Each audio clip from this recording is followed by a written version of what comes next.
Okay, Mia, we're going to watch your freestyle underwater. A couple things we're looking for. We're looking for how you're pulling underwater. We're also looking to make sure that you're doing the best job that you can of keeping your hands from not crossing over the center of your body. As we start the stroke here, we can see that head is really in the right position. I mean, your eyes are so good keeping down.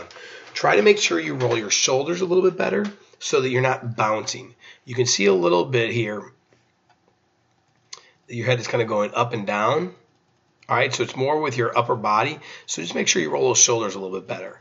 As you enter that water, you can see you're almost fully extended. And I know Lynette talks a lot about making sure that your hand is about 8 inches past your forehead as you push forward. It's entering right a little bit in front of that head. And as you roll your shoulders forward, that's really what helps get that shoulder roll a little bit better through that freestyle. The other thing you got to be very careful on, and I think we're going to see this more on the next underwater video, but you can see, we like how strong your arms are here, right? But you're almost crossed over too far to where if you start to cross over too far, you're going to start creating some issues with those shoulders down the road. So we do want to make sure that we want to stay within your shoulder all the way through. You don't want to cross over that center line of your body, just a little bit on the inside of your shoulder. And again, as we look at the other video, we'll see that. Great job of fingertip entry. I mean, that entry is just so good.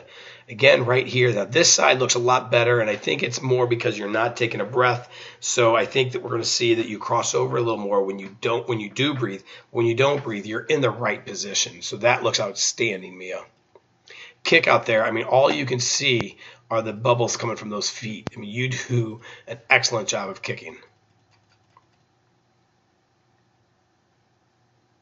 Kind of see that bubble bopping up and down a little bit. Now right here, it's a perfect example of how that goggle is underwater. Okay, perfect example of a nice, good body streamline up on top of the water. That looks great. Again, fingertips entry here. I don't know how many different ways of telling you look awesome, Mia, but you look awesome. We're so impressed. Like how your hands are open a little bit here. We always want to make sure those fingers are open. I call it splayed apart a little bit. The reason why you want those fingers open is you get a bigger pull through the water, a bigger paddle, and you do that well. Again, do try to make sure you get that head down a little bit quicker. You can see that your head's up just a little bit. Get that head down just a little bit quicker. Good kick all the way through. Don't take that last breath into your flip turn. But as you do your flip turn, all right, so this is what we wanted to see. You can see here that your palms are facing up, right? As you're doing your flip turn at this point, this is good. Your hands are actually pretty close in the right position. But what you want to do is you want to have those palms facing down, all right? The reason you want your palms facing down is you're almost like you're throwing water towards your face. Take those hands and drive that water towards your face, and that actually helps you snap those legs over a lot quicker into that wall. So just turn those palms down a little bit. As you hit that wall, I mean, you don't mess around. You hit that wall and right away you are pushing off. That is perfect. Streamline, head position. Look at your legs. Your toes are pointed. I've not seen a better streamline than that at all. Lynette has not seen a better streamline than that at all. Good dolphin kicks. Only 2 dolphin kicks. And then you kind of break away that stroke. Now, again, we always want you to try to get out to those flags, right? So that's where that is.